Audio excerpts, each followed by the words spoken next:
आप सभी को मेरा नमस्कार।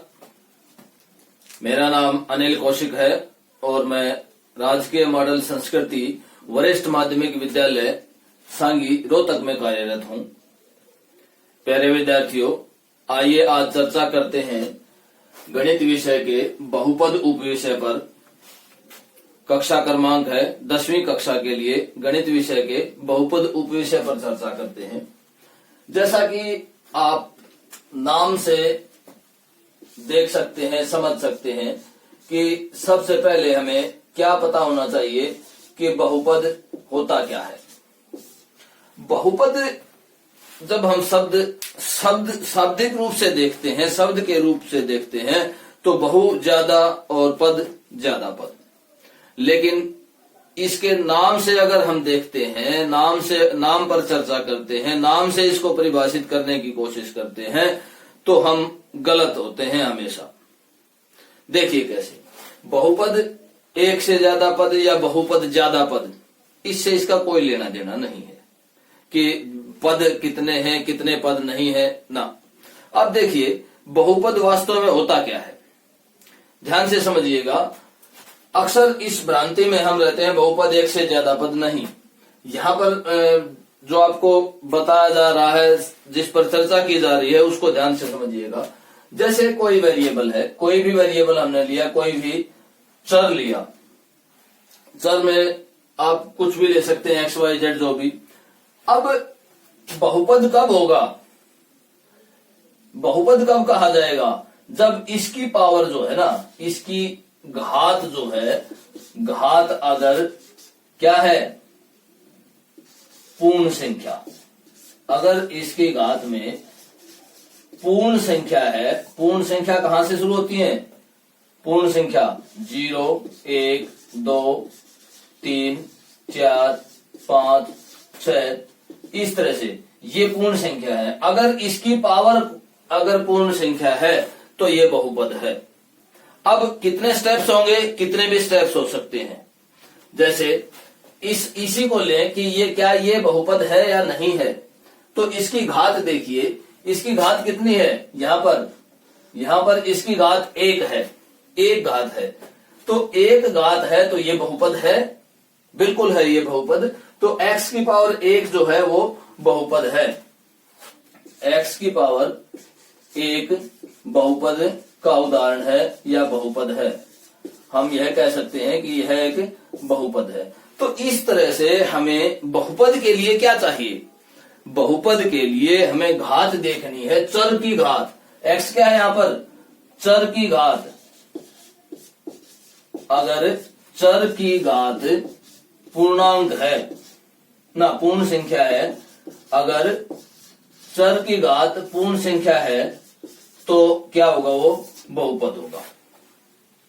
अब पूर्ण संख्या कैसे, अगर यूं कह दे, इसी में ले लीजिए कि x की पावर यहां पर 1 बटे x की पावर 2, भाई पूर्ण संख्या है, दोनों जगह पूर्ण संख्या है। लेकिन इस स्थिति को हमें इकट्ठा करेंगे जब, तो क्या आ जाएगा, 1 - 2 आएगा और यहां पर x की पावर क्या आ जाएगी, -1 आ जाएगी, जो कि एक पूर्ण संख्या नहीं है। तो इस तरह से यह एक बहुपद नहीं है। तो सबसे पहले हमें क्या देखना है बहुपद के लिए, कि जो हमें दिया गया है, जो चर दिया गया है या एक स्टेप्स दिए गए हैं या एक बीजीय व्यंजक दिया गया है, हमें जो बीजीय व्यंजक दिया गया है वो वास्तव में बहुपद है या नहीं है। इसके लिए हमें सबसे पहले क्या देखना है, उसकी घात देखनी है, उसकी पावर देखनी है कि पावर कैसी है। अब यहां पर एक और उदाहरण ले लेते हैं। देखिए बहुपद का ही उदाहरण लेते हैं, x² + x + 1। ये एक तरह से बीजीय व्यंजक है। कितने स्टेप्स हैं, 3 स्टेप्स हैं, 1, 2 और 3।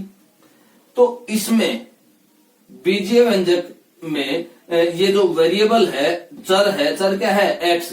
यहां भी x की पावर क्या है, 2 है, 2 क्या है, पूर्ण संख्या है। यहाँ पर x की पावर कितनी है, 1 है, वो भी पूर्ण संख्या है। इस तरह से आपको प्रत्येक स्टेप पर देखना है। ये तो बहुपद का उदाहरण है, लेकिन अगर ये आ जाए अगर ये आ जाता है तो ये आपका बहुपद का उदाहरण नहीं है, ये बहुपद नहीं है। क्यों नहीं है? क्योंकि यहाँ तो पूर्ण संख्या है, लेकिन यहाँ पर इस वेरिएबल में इस x की जो पावर है वो पूर्ण संख्या नहीं है, तो इस तरह से ये बहुपद नहीं है। तो अब हमने चर्चा की कि बहुपद क्या होता है और बहुपद किस तरह से हम जांच कर सकते हैं, देख सकते हैं। बहुपद को क्या देखना है हमें? बहुपद के लिए उस चर की घात देखनी है, जितने भी चर उसमें दिए गए हैं, चाहे वो एक चर वाला बहुपद है या दो चर वाला बहुपद है या तीन चर वाला बहुपद है, वो हमें उसके हिसाब से देखना है कि बहुपद में घात क्या दी गई है। घात पूर्ण संख्या अगर दी गई है तो वो क्या है? बहुपद है, और पूर्ण संख्या अगर नहीं है तो बहुपद नहीं है। लेकिन इस तरह के उदाहरण में भी इस तरह से हमें कैलकुलेट करके भी देख लेना है, वैसे नहीं देखना है। हमें बिल्कुल उसको इस फॉर्म में लेके आना है। अगर वो इकट्ठा हो सकता है, उसको जोड़ सकते हैं, घटा सकते हैं, गुणा कर सकते हैं, भाग कर सकते हैं, तो उसको करने के बाद उसके ऊपर ऑपरेशन जो लगती है, वो ऑपरेशन लगाने के बाद हमें ये देखना है कि वो बहुपद आ रहा है या नहीं है, या मतलब घात जो है वो पूर्ण संख्या आ रही है या नहीं आ रही है। अब देखिए रैखिक बहुपद के बारे में चर्चा करते हैं। रैखिक बहुपद क्या होता है? रैखिक बहुपद मतलब ऐसा बहुपद जिसका अगर हम ग्राफ बनाना शुरू करें, ग्राफ बनाए तो क्या आ जाए? एक सीधी लाइन आ जाए, एक रेखा आ जाए, वो रैखिक बहुपद है। लेकिन रैखिक बहुपद की एक और भी विशेषता होती है। रेखा तो आएगी ही आएगी, एक लाइन तो आएगी ही आएगी, लाइन बिल्कुल 100% आएगी। लेकिन रैखिक बहुपद को अगर हमें बहुपद दिया है और ये ना देखें कि भाई लाइन खींच के देखना पड़ेगा, ग्राफ बनाना पड़ेगा, तो उससे पहले हम कैसे जांच कर सकते हैं कि रैखिक बहुपद है या नहीं है? तो देखिए रैखिक बहुपद में वेरिएबल की जो पावर है, वेरिएबल की पावर क्या होनी चाहिए? 1 होनी चाहिए। रैखिक बहुपद में वेरिएबल की जो पावर है या जो चर की जो घात है वो क्या होनी चाहिए? 1 होनी चाहिए। रैखिक बहुपद कहलाएगा जिसमें चर की घात 1 है, चर की घात 1। अब यहाँ पर एक दो उदाहरण लेकर देखते हैं कि रैखिक बहुपद कौन कौन से होते हैं। जैसे y जमा x जमा 1।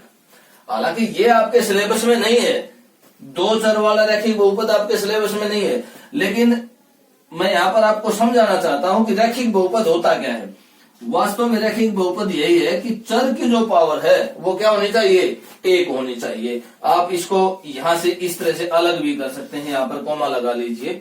तो y की जो पावर है वो 1 है, यहाँ चर क्या है? y है, और पावर घात क्या है? 1 है। तो कैसा बहुपद है ये? रैखिक बहुपद है। और इसी तरह से x की 1 जमा 1, यहां पर भी पावर जो है, शक्ति जो है वो क्या है? 1 है। तो चर की घात क्या है? यहाँ पर 1 है, तो इसको क्या बोला जाएगा? रैखिक बहुपद कहा जाएगा। तो इस तरह से हमने चर्चा की कि बहुपद क्या होता है और बहुपद को पहचानना सीखा, और रैखिक बहुपद को भी हमने जाना और उस पर चर्चा की। प्यारे विद्यार्थियों, आइए अब चर्चा करते हैं कि द्विघात बहुपद क्या होता है।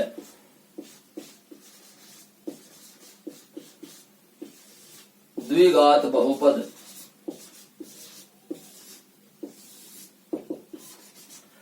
जैसा कि आप इसको नाम से देख सकते हैं कि द्विघात, जिसकी घात 2 हो। तो देखिए ये एक द्विघात बहुपद है कि जिसमें चर की जो बड़ी घात है, सबसे बड़ी घात से मतलब होता है हमें, जिस तरह से हमने रैखिक बहुपद का देखा था, रैखिक बहुपद पर चर्चा की थी, उसमें भी क्या था? सबसे बड़ी घात, चर की सबसे बड़ी घात। और यहाँ भी द्विघात बहुपद के केस में भी हमें क्या देखना है कि चर की सबसे बड़ी घात क्या होनी चाहिए? 2 होनी चाहिए। तो जैसे यहाँ पर मैं एक दो उदाहरण और देता हूं, आपको लिखता हूं, ये इन पर चर्चा करेंगे। देखिए यहाँ भी जो चर है उसकी सबसे बड़ी घात क्या है? 2 है।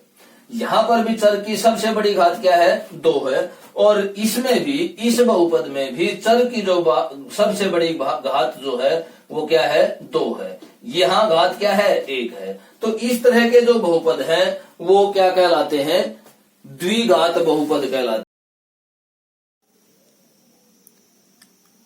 प्यारे विद्यार्थियों, आइए अब त्रिघात बहुपद पर चर्चा करते हैं कि त्रिघात बहुपद क्या होता है। त्रिघात बहुपद को इंग्लिश में क्यूबिक पोलिनोमियल कहा जाता है।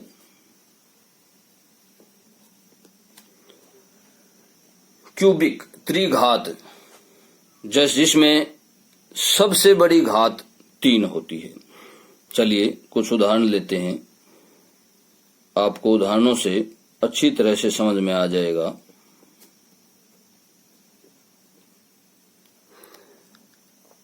आपको जो स्क्रीन पर दिखाई दे रहा है एक बहुपद है जिसमें जो चर की घात, सबसे बड़ी घात जो है वो क्या है, 3 है।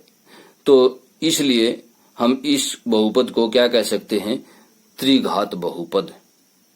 क्या कहेंगे इसको, त्रिघात बहुपद। x की पावर 3, x की घात 3, ये भी क्या है, एक त्रिघात बहुपद है।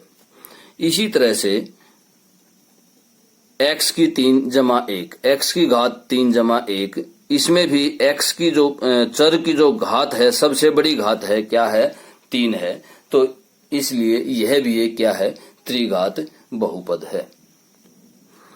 आइए अब चर्चा करते हैं कि किसी बहुपद का शून्यक क्या होता है। मान लेते हैं कि कोई बहुपद हमें दिया गया है px, और px का शून्यक क्या होगा। शून्यक एक तरह से हम x का वह मान, x का मान ही होता है जो x की जगह रखने पर क्या कर दे, इस बहुपद को शून्य कर देता है, बहुपद के मान को क्या कर देता है, 0 के बराबर कर देता है। वह क्या कहलाता है, बहुपद का शून्यंक कहलाता है। जैसे यहां पर एक एग्जाम्पल लेते हैं कि x की 2 माइनस 1, हमारे पास यह एक बहुपद है px, ये एक px बहुपद है, x की 2 माइनस 1। अब यहाँ पर x का क्या मान रखें कि ये बहुपद जो है वो 0 के बराबर हो जाए। तो देखिए, अगर हम x को 1 रख देते हैं, x का मान 1 रखते हैं, तो p1 is equal to 1 square minus 1 is equal to 0। तो px की वैल्यू 1 रखने से ये बहुपद क्या हो गया, 0 के बराबर हो गया, और बहुपद 0 के बराबर हो गया तो x का मान 1 जो है वो क्या है, बहुपद का शून्यंक है। तो इस तरह से आप शून्यंक, बहुपद के शून्यंक को अच्छी तरह से समझ गए होंगे। आइए अब एक्सरसाइज 2.1 का फर्स्ट क्वेश्चन करते हैं। किसी बहुपद px के लिए y बराबर है px का ग्राफ नीचे आकृति 2.10 में दिया गया है। ये आकृति दी गई है, ये 2.10 आकृति है। प्रत्येक स्थिति में px के शून्यकों की संख्या ज्ञात कीजिए। प्यारे विद्यार्थियों, किसी भी बहुपद के शून्यकों की संख्या अगर हमें ग्राफ द्वारा देखनी है, ग्राफ खींचने के बाद देखनी है, तो हमें सिर्फ एक ही ध्यान रखना है कि उस बहुपद के ग्राफ ने x अक्ष को कितनी बार काटा है, कितनी बार प्रतिच्छेद किया है, या x अक्ष को कितनी बार छू कर निकलता है उस बहुपद का ग्राफ। तो देखिए, फर्स्ट पार्ट में देखिए कि ये जो ग्राफ लाइन दी गई है, ये बहुपद के ग्राफ की लाइन है, ये x एक्सिस के पैरेलल है इसमें, और x एक्सिस के पैरेलल है तो आप इसको कितना भी आगे बढ़ाएंगे ये मिलेंगी नहीं, x एक्सिस को टच नहीं करेगी। तो इस तरह से इस स्थिति में बहुपद का जो शून्यंक है वो 0 होगा, कोई भी शून्यंक नहीं होगा, क्योंकि ग्राफ लाइन जो है वो x एक्सिस को टच नहीं कर रही है या क्रॉस नहीं कर रही है। अब दूसरी स्थिति में देखिए, इसमें क्या आएगा, इसमें 0 आ जाएगा। यहां दूसरी स्थिति में देखिए, दूसरी स्थिति में क्या रहेगा, यहां पर जो ग्राफ लाइन है, बहुपद की जो ग्राफ खींचा गया है, वो एक बार यहां पर क्रॉस कर रहा है एक्स को और एक बार यहां पर। अब दोनों अक्ष को वो क्रॉस कर रहा है, लेकिन हमें कहां देखना है कि एक्स एक्सिस को, एक्स अक्ष को वो कितनी बार क्रॉस करता है। ये वाई एक्स है, वाई एक्स को नहीं चेक देखना है हमें। तो यहां पर ये कितनी बार क्रॉस कर रहा है, एक बार। तो इसमें शून्यकों की संख्या कितनी होगी, 1 होगी इसमें शून्यकों की संख्या, और इसमें कितनी होगी, 0। इसी तरह से अगर हम तीसरा ग्राफ देखते हैं तो ये बहुपद का ग्राफ है, और ये ध्यान से देखिए, एक बार यहां एक्स अक्ष को क्रॉस कर रहा है, दूसरा यहां पर और तीसरा यहां पर।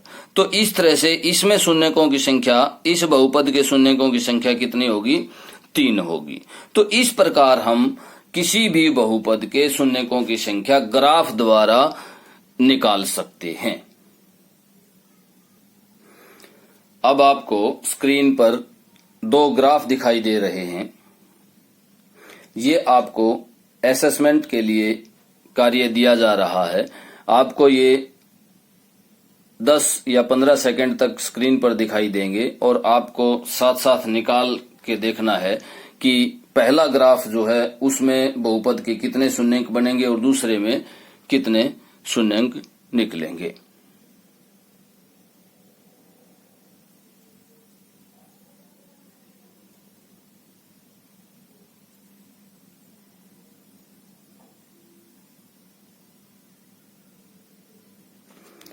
आइए अब आप अपने द्वारा सोल्व किए गए जो आंसर है आया आपका, उसकी जांच कर सकते हैं।